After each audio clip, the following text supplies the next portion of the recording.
So, hey Cam, how are you today? Hey, Doing Hannah. good? Hey, Hannah. I am doing really well. I'm excited for this conversation. How are you? I'm doing well too. I'm excited as well, and I think that, you and I work together on the DEI committee, so I think this has been a long time coming, and I'm excited that we'll be able to have, an episode dedicated to this.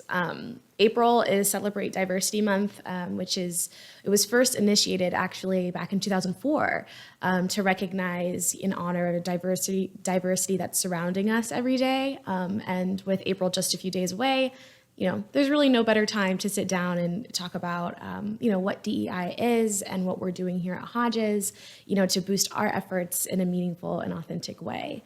So we can kind of go over a bit what we'll cover today, which is the definition of DEI, how Hodges crafted our statement. We'll reflect on the trainings that we've done, and then a few tips on how to practice intentionality and inclusivity in the workplace. I don't know about you, Cam, but I think it's important to recognize the point in time when we really started to put our DEI practices like down on paper. I think that Hodges has always done a good job at creating an inclusive environment.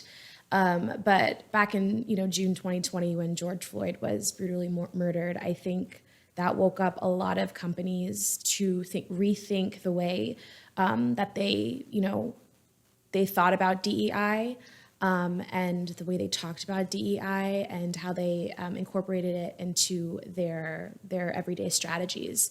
So maybe we should first discuss what the definition is.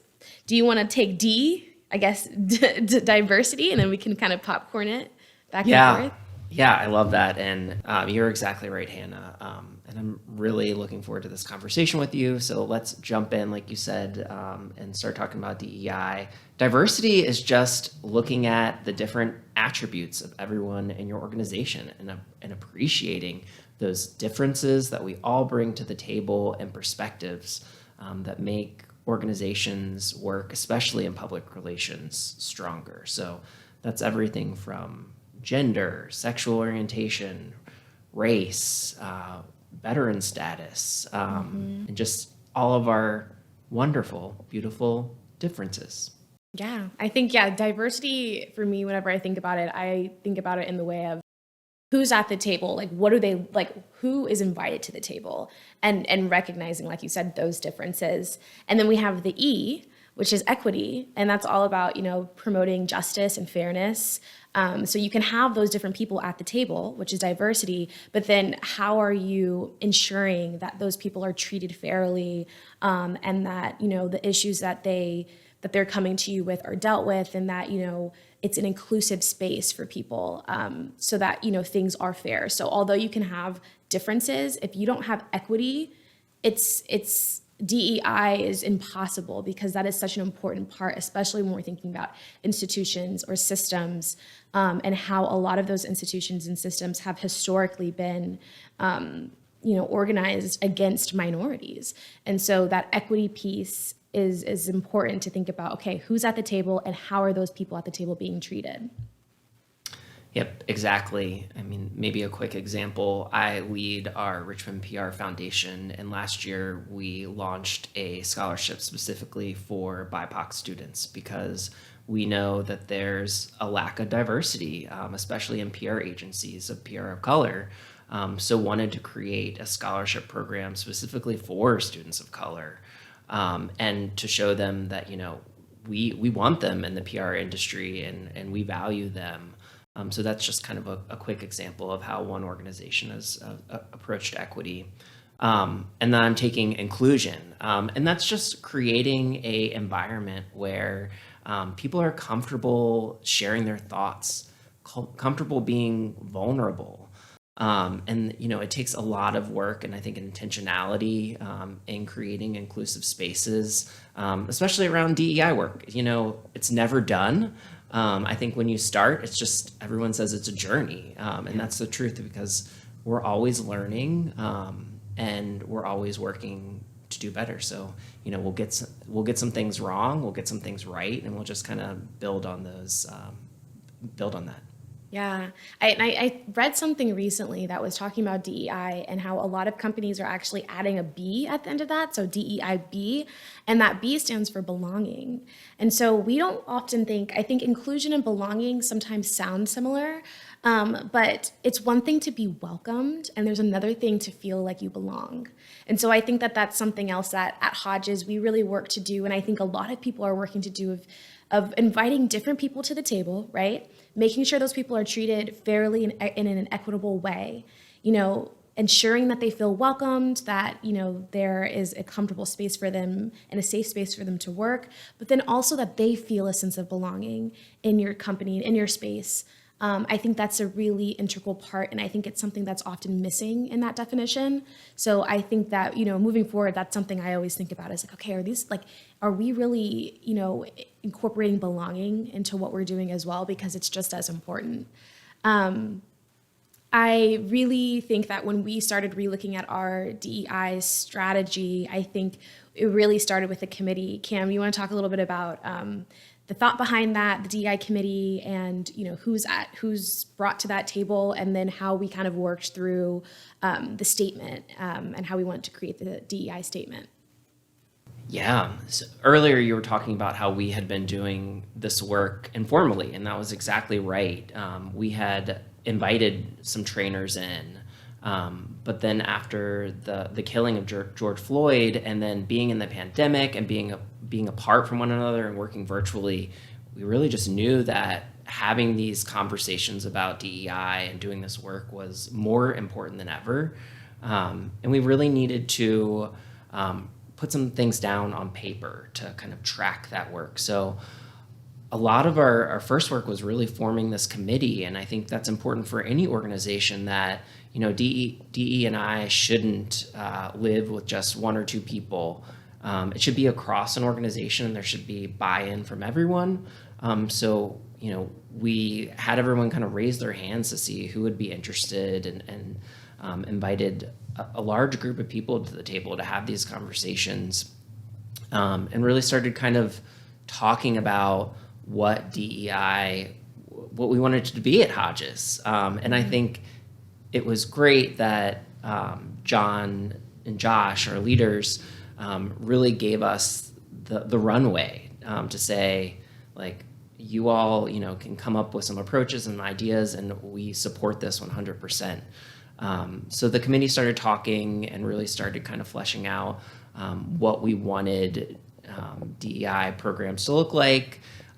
So we started some trainings, and we also worked on DEI commitment, because it was important for us to do this work internally, but we know that we have a platform, and we wanted to share this publicly, and so people could not only internally but externally hold us accountable. So we took about a year, I think, working on the commitment and broke it into different buckets.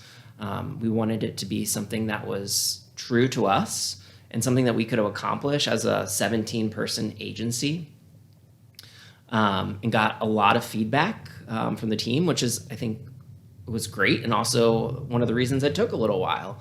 We really wanted to send it around and get comments and feedback, and then shared it on our social media and website. And so now it has a standalone page. It's something that we point to often when we're just doing anything at Hodges. And also in any kind of new business proposal, it's something that we include as well. So that's kind of how it came to be. Yeah, I think we were, kind of going back to what you were talking about, it's important to touch on the time it took, right? Because I think so many companies are just trying to, a lot of time, especially in, around 2020, around that time, we're trying to just push out things really quickly because they had to get in on it, and they didn't want to seem like they weren't thinking about things like this. But I think there sometimes can be an inauthenticity that comes with that.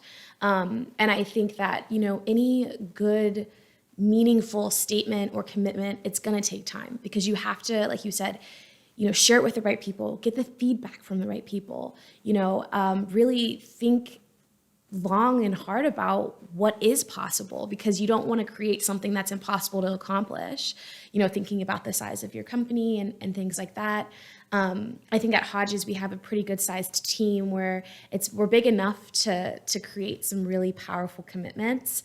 But I think we also have a small enough team to where everyone kind of has a role in that. And so just kind of, I wanted to go back to that and really drive that in, that, sometimes it is going to take a year, right? If you've never created a commitment or a statement, and you're looking to do that and you're like, well, I'm trying to get this out by the end of the month, or I'm trying to do this in the next 6 months, give yourself time. You don't have to push it out really quickly. I mean, think about it and make sure that it's a meaningful thing. I think another thing that I really liked that came out of the DEI committee was we created a master doc. So, Richmond has so many incredible, business owners and really cool events that are happening, trainings, authors. And so we kind of wanted to create a place where all of that lived. And so first we decided to create this master doc with, Black-owned restaurants and Hispanic-owned, Latinx-owned restaurants and all these different minority-owned restaurants that we could help, support and connect with. We have books on there, we have podcasts on there, TED Talks, like all those kind of things. And it's just a great way for all of us to revisit, and give back to our own community while also always learning. We also created an event called Movie and Dinner Night. So it first started off with Black History Month last February when we were thinking about, okay, how could we support local Black-owned businesses here in Richmond while also having like a really great time and learning something new.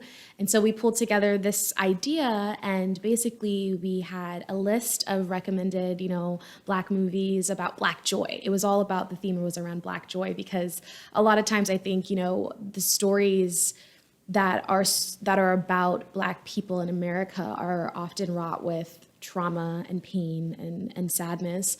And so much of that is our story, right? But it's about the resilience of how we've overcome that. But so much of the Black experience is Black joy and Black excellence. And so we really want to celebrate that. So we pulled together a list of movies that people could watch. We pulled together recommendations of Black-owned restaurants in Richmond that people could support. And Hodges was able to give that stipend to people and, allow us to support the community. And so it worked so well with Black History Month that we did it again for each Cultural History Month following. And it's just been a really fun thing, I think, that we all start to look forward to. And it helps us learn more about that culture in a real way. And I think some people have some exciting, new favorite movies too from those things. So it's always fun to do that. And I think that looped in well too with the trainings that we did. Cam, you were kind of behind that. What did that look like when you were organizing the trainings and things like that? Yeah, I loved the dinner and a movie. And it also gave us a really fun space to just kind of connect and talk and like share the meals that we got in the movies that we saw together, which was fun, especially as we were going virtual. Yeah. But yeah, another important part was the trainings. And I think as organizations are approaching DEI, I think a really important thing is bringing in outside experts to help you learn and do the work. So we partnered with Virginia Center for Inclusive Communities for every other month. We were doing some virtual trainings on a variety of topics. We did intersectionality, navigating dialogues. We also talked about women in leadership. We've done accessibility training. And then we've also worked with some LGBTQ organizations to talk about LGBTQ identities. So it's been a really great kind of space to just learn together and, again, have those conversations. Was there anything from the trainings that stood out to you? Gosh, that's such a hard question, Cam. That's like asking someone like, oh, what's your favorite movie or what's your favorite song? I feel like there are so many things that I enjoyed about those trainings. For me specifically, because I had learned a lot of that in college. I was a cultural communications major, so many of our classes focused on the work that we were talking about in those trainings.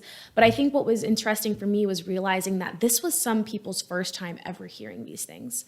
And so I am a huge fan of intersectionality, this idea of thinking about the different ways that identities intersect. Because being a Black woman, that is my life, right? I'm not only a woman, and I'm not only Black, but I'm a Black woman. And what does that mean in the world? And I think that when talking about intersectionality, that's something that kind of put the puzzle pieces together for me in a way that I never really had words for. And so when we were able to have that training and really, share the knowledge, and, for some people who've known what intersectionality was for years and some people who were just learning it, for me, that was really exciting because education is key. And when it comes to DEI and having that open space where people don't feel uncomfortable if they haven't learned anything. We're all in different, life experiences. And so going to it with, open minds and open hearts and saying, hey, look, like this may be your first time learning about this, but this is why it's important. So I loved the talking about intersectionality. And then I also loved talking about microaggressions. I think that's something that always kind of wakes people up a bit because language is so important as public relations professionals. That's our superpower, right? We use language to help our clients share their stories and to share the great news. But in a lot of ways, language can also be harmful and hurtful in ways that we may not even understand or realize. There are sometimes terms that are so ingrained in our society that we think are fine until someone says, "Hey, actually, this is a microaggression, and this is what a microaggression is and why, it's not okay to say these things." So I also loved that training as well, because I think even for me, there were certain things that I would say that I didn't realize was impacting a certain group of individuals. And so I've had to pivot and kind of transform my language as well. And so I think those were my two favorite trainings that we did. I'm eager to hear what yours were, though, because I feel like everyone gets something slightly different from those. Yeah, so the intersectionality training was one of my favorite slash kind of aha moments. I remember we had a lot of small group discussions in there, which I thought were just got a lot of takeaways and hearing from different people's different perspectives. But I think one lesson in there, the trainer had talked about the killing of Matthew Shepard, which really kind of informed my childhood when he was brutally murdered, and just the media attention and how that amplified LGBTQ rights. But then she also put up a photo of a young woman named Zakiya Gunn, who was also brutally murdered a few years later in 2003, who received just minimal news coverage. And it was just kind of a lesson in just the narratives that the news media latches onto, but also the narratives that advocacy organizations lift up and tell. And I think it was just a really important reminder to me to do some more digging and to learn, and just to be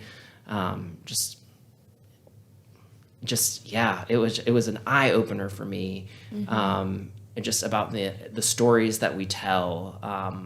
I think when talking about different problems and issues in our communities. Yeah, and it's whose story are we telling and why? Yeah, and right. Why not, right? Yeah. And I think that's something that throughout our country's history has been so important of who's been silenced. And so much of what we've learned in school and in the media have been very targeted things of okay, this is what we want you to learn and what we want you to see. But there are so many stories of, people of color and just other marginalized groups that are not told. And so really digging in and thinking critically about, okay, well, why was this one story blown up and this one wasn't? And you start to see things differently. And that's why I love the work of DEI, because you cannot walk away the same. And you can't walk away and look at, watch a show on Netflix or listen to a podcast or walk down the street and see things the same way you did before you learned about it, because it's so prevalent in everything that we do. And that's why it belongs in the workplace as well, because so much of the success of an organization comes from how the people who work with you and for you are coming into the space, and everyone's coming into it with wildly different experiences. And so making sure that your workplace is a safe, inclusive place is so important. And so I love that you touched on that. I think kind of we could talk about this all day. I feel like this could be, a whole series on its own, and I think that it would be really, fun to dig into this more in a couple other teaming up episodes as well. But I think it's important to kind of close out this conversation and talking about, amplifying different voices, and the importance of that, and why, it's integral to, give different diverse people a chance to speak and a chance to be invited to the table. In your experience, Cam, I think I'd love to hear about the ways that you see that working so well at Hodges and kind of beyond. Yeah, I think the big takeaway for me is just to share the mic. Every organization has so many incredible leaders with perspectives to share. And just because of my work, I do a lot of media relations. I do think of DEI through the lens of media relations. So looking within an organization and making sure that we can lean on different spokespersons to share perspectives and share their expertise in the news media. And also doing different kind of media trainings throughout the organization so everyone has that skill and that comfort. It helps an organization connect with diverse audiences when they're not just seeing one person all the time, and they're seeing all the amazing, diverse people that make your organization unique and make it such a strong part of the community. Yeah, and I think those things, they not only boost diversity and equity and inclusion, but it just makes the work that you produce that much richer. I think in one of our trainings we discussed, there was two different companies, and they were talking about, I guess the first group or the first company had, people that had all similar experiences, and, they come from similar backgrounds. And there was another group that came from all different experiences, had wildly different backgrounds, different points of view, different opinions. And they said, who do you think produced, more complex, dynamic work? And some people might say, oh, well, the company that has people that are from the same background, because they probably work really well together and they can just understand each other. But it really ends up being the company that has wildly different experiences, people with wildly different experiences, because they're gonna inform each other, and the work is just gonna be that much more dynamic. And so it's not only, to ensure that you have different groups of people around, but it's also to ensure that the work that you're producing is quality work.